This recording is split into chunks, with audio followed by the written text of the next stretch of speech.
ఒక చోట కాదు, ఇప్పటిదాకా అన్ని జిల్లాలలో రాష్ట్ర వ్యాప్తంగా రాజధాని హైదరాబాద్ మహానగరంలో కూడా పెద్ద ఎత్తున దౌర్జన్యానికి పాల్పడుతూ పేదలకు సంబంధించిన భూములు లాక్కుంటూ ఒక రియల్ ఎస్టేట్ మాఫియా ఎట్లా పనిచేస్తుందో ఆ స్థాయిలో ఈ రాష్ట్ర ప్రభుత్వం ఇవాళ పనిచేస్తూ ఉంది. హైదరాబాదులో హైడ్రా పేరిటైతేనేమి, మూసీ పేరిటైతేనేమి, కొడంగల్లో లగచర్లలో ఫార్మా విలేజ్ పేరిటైతేనేమి, అట్లాగే మీరు మహబూబ్ నగర్ పట్టణంలో 150 మంది దివ్యాంగుల ఇండ్లు, దివ్యాంగుల కాలనీలో దివ్యాంగుల ఇండ్లు కూలగొట్టడం అయితేనేమి, రామగుండంలో జరిగిన దాడి అయితేనేమి, అట్లాగే తాజాగా ఖమ్మం జిల్లా వెలుగుమట్లలో 3 మంత్రులు వారి బినామీల పేర్లు కూడా నేను చెప్తా ఉన్నా. వేజెల్ల సురేష్, ముల్లా కిషోర్, దామోదర్ రావు, ఈ 3 బినామీల కోసమే మొన్న వెలుగుమట్లలో, ఖమ్మం కార్పొరేషన్ పరిధిలోని వెలుగుమట్లలో 3 మంత్రుల బినామీల కోసం, వాళ్ళ రియల్ ఎస్టేట్ లాభాల కోసం, వాళ్ళ రియల్ ఎస్టేట్ వ్యాపారం కోసం 1000 మంది పేదవాళ్ళని మొన్న గూడు లేకుండా చేశారు. ఆ దారుణం జరగంగానే మేము మర్నాడే అక్కడున్నాం.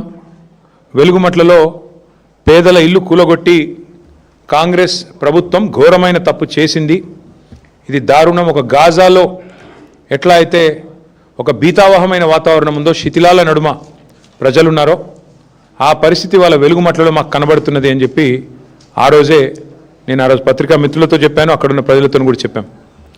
ప్రభుత్వం చేసింది తప్పు అనేది ఆ రోజు ఘంటాపదంగా చెప్పాం.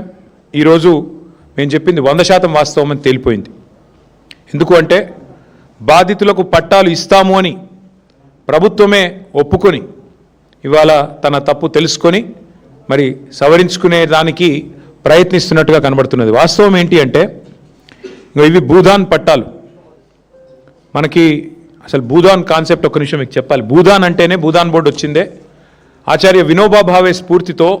స్వాతంత్రం వచ్చిన తొలినాళ్లలో ఎవరైతే ల్యాండ్ లార్డ్స్ ఉన్నారో, పెద్ద పెద్ద వాళ్ళు ఉన్నారో, బాగా భూమి వారి దగ్గర ఉన్న వాళ్ళు ఉన్నారో, వారందరూ కూడా పేద రైతులకు కానీ వ్యవసాయానికి, అట్లాగే ఇండ్లు లేని పేదల కోసం మరి ముందుకొచ్చి వాలంటరీగా భూదానం చేయండి, భూమిని దానం చేయండి అన్నప్పుడు వచ్చిన ఈ కాన్సెప్టే వినోబా భావే గారి స్ఫూర్తితో భూదానుద్యమం.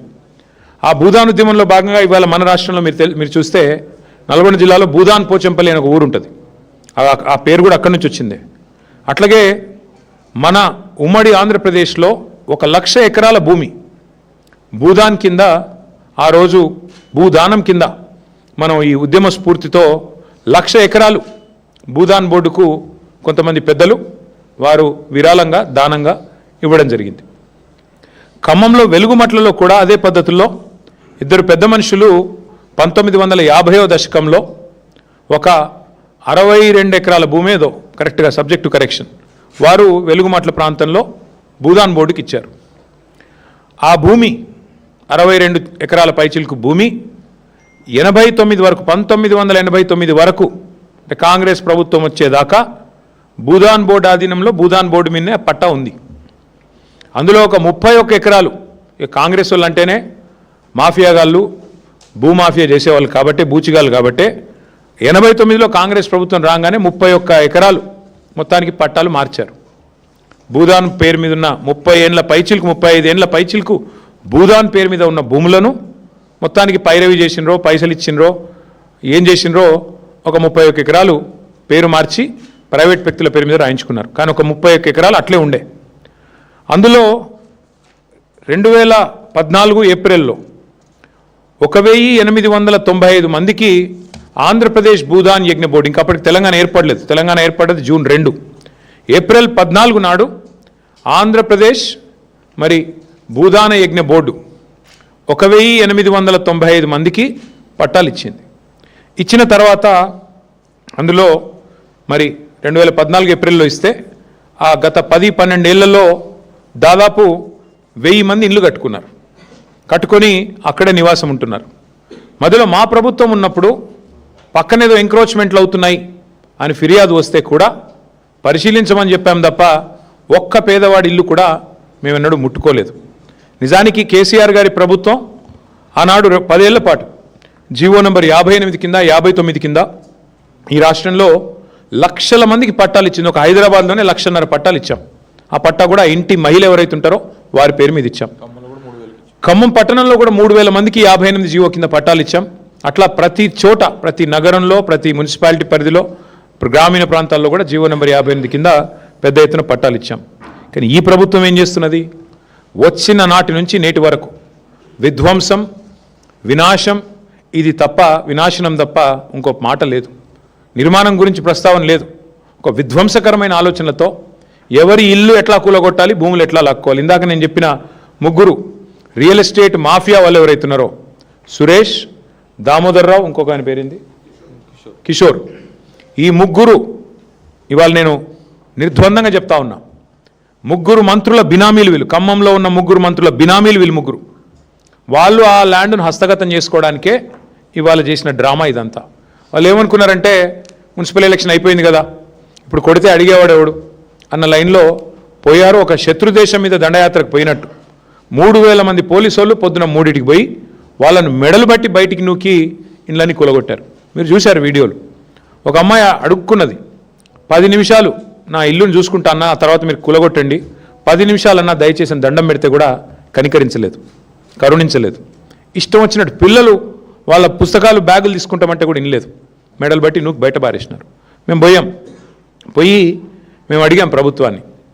8 లక్షలు, 9 లక్షలు, 12 లక్షలు, ఒక ఆయనైతే పాపం 200 గజాల్లో 18 లక్షలు పెట్టి ఖర్చు పెట్టి అప్పు చేసుకొని కట్టుకున్నాడు ఇల్లు. కట్టుకొని కూడా సంవత్సరంన్నర కాలేదు. కాబట్టి ఇట్లాంటి పట్టాలుండి అన్ని రకాల హక్కులుండి, యాజమాన్య హక్కులుండి ఇండ్లు కట్టుకుంటే మీరు ఎట్లా ఇలా కొడతారు అంటే ల్యాండ్ మాఫియా అంటారు. ఎవరండి ల్యాండ్ మాఫియా? ఇప్పుడు నేను చెప్పిన సురేషు, కిషోరు, దామోదర్ రావు వీళ్ళు ల్యాండ్ మాఫియా. మా వెనకాల ఉండి నడిపిస్తున్న ముగ్గురు మంత్రులు మీరు ల్యాండ్ మాఫియా. ఇవాళ ఎంత విచిత్రం అంటే కూల్చిన వాళ్ళే అసలు ఫస్ట్ కూల్చుడు ఎందుకు, మళ్ళీ తర్వాత చేతులు కాలినాక ఆకులు పట్టుకున్నట్టు మళ్ళీ ఆడనే ఇందిరమ్మ ఇల్లు కట్టిస్తామని చెప్పుడు ఎందుకు? వాళ్ళు ఒక్కొక్కరు 10, 12, 18 లక్షలు పెట్టి కట్టుకున్నారు ఇండ్లు. ఇవాళ ఆ ఇండ్లు కూలగొట్టి ఇప్పుడు తీరా హంతకుడే సంతాపం చెప్పినట్టు ఇప్పుడు మళ్ళీ ఈ సిపాయిలే పోయి పట్టాలు ఇస్తారంట. ఎక్కడిస్తారు అది? అక్కడ ఇవ్వరంట. ఎందుకంటే ఆ రియల్ ఎస్టేట్ మాఫియాకు అడ్డం వస్తుంది కాబట్టి పక్కన ఎక్కడో ఇస్తాం, అది కూడా అందరికి ఇవ్వరంట. ఇప్పుడు వాళ్ళకు వచ్చిన ఇబ్బంది ఏంటి అంటే మంత్రులకి శాసనసభ సమావేశాలు ప్రారంభం కాబోతూ ఉన్నాయి 16 నుంచి. మేము వదిలిపెట్టాం, అటు మండలిలో ఇటు హౌస్లో నిలదీస్తాం, ఉక్కిరి బిక్కిరి అవుతారు. ఎందుకంటే ఇలా రియల్ ఎస్టేట్ మాఫియా భాగవతం బయటపడితే తట్టుకోలేరు. అందుకే ఇవాళ ఆగమేఘాల మీద పట్టాల పంపిణీ నిర్ణయం తీసుకున్నారు.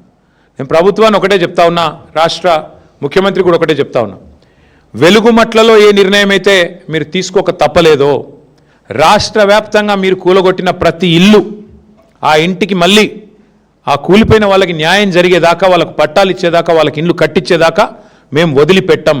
ఇది రాష్ట్ర వ్యాప్తంగా హైడ్రా కావచ్చు, మహబూబ్ నగర్లో దివ్యాంగుల కాలనీ కావచ్చు. ఎందుకంటే మీరు చెప్పారు మీ మేనిఫెస్టోలో, ఏం చెప్పారు మీరు? కాంగ్రెస్ పార్టీ మేనిఫెస్టోలో పేదలకు అసైన్మెంట్ భూముల మీద హక్కులు ఇస్తాం. మీరు చెప్పిన మాట, నేను చెప్తున్నది కాదు. పేదలకి అసైన్మెంట్ భూముల మీద హక్కులు కల్పిస్తాం, యాజమాన్య హక్కులు కల్పిస్తామని చెప్పారు. ఇంకా చాలా వాగ్దానాలు చేసినారు మీరు ఏది భూముల విషయంలో. ఇవాళ అట్లాంటి మీరు భూ మాఫియా చేస్తూ ఇవాళ ఆగమేఘాల మీద మళ్ళీ ఇంకా ఈ దిక్కుమాల పని చేసిందే తప్పంటే తప్పుడు పని చేసి మళ్ళీ ఇంకా కవరింగ్ ఇస్తున్నారు. ఇంకా విచిత్రం ఏంటంటే ఇది 147, 148, 149 ఈ 3 సర్వే నెంబర్లు. మొత్తం పట్టాలు 1895 ఇచ్చారు. అందులో కట్టుకున్న వాళ్ళు దగ్గర 1000 ఉన్నారు. ఇప్పుడు ప్రభుత్వం 400 మందికి ఇండ్లు ఇస్తా అంటుంది. ఇది ఎక్కడ న్యాయం? కట్టుకున్న వాళ్ళు 1000 మంది ఉంటే నువ్వు 410 అంటే ఏందన్నట్టు? ఇది బ్రిటిష్ వాళ్ళలాగా విభజించు పాలించన్నట్ట. నీకు నచ్చినోడికి ఇస్తావు, లేనోడికి ఇవ్వవా అంటే అసలు కూల్చిన ఇండ్ల సంఖ్యకి మీరు ఇచ్చే పట్టాలకి పొంతన కూడా ఉండదా? 310 సారీ 410 అన్నాను, 310 పట్టాలు అంటే ఏ అర్థం పర్థం లేకుండా నిజంగా నేను అప్పుడప్పుడు అంటా ఉంటా, ఇప్పుడు మళ్ళీ నిజమే అనిపిస్తుంది నాకు. వీళ్ళు సర్కారు నడుపుతున్నారా, సర్కస్ నడుపుతున్నారా మాకైతే అర్థం కావట్లేదు. కూలగొట్టేది మీరే, మళ్ళీ తప్పుడు లెక్కలు చెప్పేది మీరే, భూమాఫియా అని పెద్ద పెద్ద డైలాగులు కొట్టేది మీరే. మళ్ళీ ఈరోజు చూస్తే అయ్యో అని చెప్పి 4 ఖర్చుకొని మళ్ళీ పట్టాలు ఇచ్చేది మీరే, అది కూడా కొంతమందికి ఇస్తామంటే ఎట్లా అర్థం చేసుకోవాలి మిమ్మల్ని? సర్కస్ నడుపుతున్నారా, సర్కారు నడుపుతున్నారా, ఏం చేస్తున్నారు ఆలోచించండి. ఇంకా సిగ్గులేదా మంత్రికి? వాళ్ళు ఏడుస్తుంటే అక్కడ ఇల్లు కూలిపోయి లబో దిబోమని మొత్తుకుంటుంటే ఒక అమ్మాయి అయితే కాలు ఇరిగిపోయి కుంటుకుంటూ రోడ్డు మీద పరుగులు పెడుతుంటే పెయిడ్ ఆర్టిస్టులు అంటాడు. అసలు నువ్వు మనిషివా మృగానివా నాకు అర్థం కాదు. నిన్ను అన్నా నీకు ఓట్లేస్తే ఖమ్మం జిల్లాలో ఇదా నువ్వు చేసే పని? నేను అందుకే అంటా ఉన్నా, ముందు ఈ 3 మంత్రులు, ముఖ్యమంత్రి రేవంత్ రెడ్డి ఆ పేద ప్రజలకి ఎవరి ఇండ్లైతే మీరు కూలగొట్టారో, అవమానించే మాటలు మాట్లాడిన దానికి, ఇండ్లు కూలగొట్టినందుకు, గత 10 రోజులుగా వాళ్ళని రోడ్డు మీద నిలబెట్టినందుకు, ఎండకు వానకి ఇబ్బంది పెట్టినందుకు ముందు బహిరంగంగా క్షమాపణ చెప్పండి. అడ్డమైన కేసులు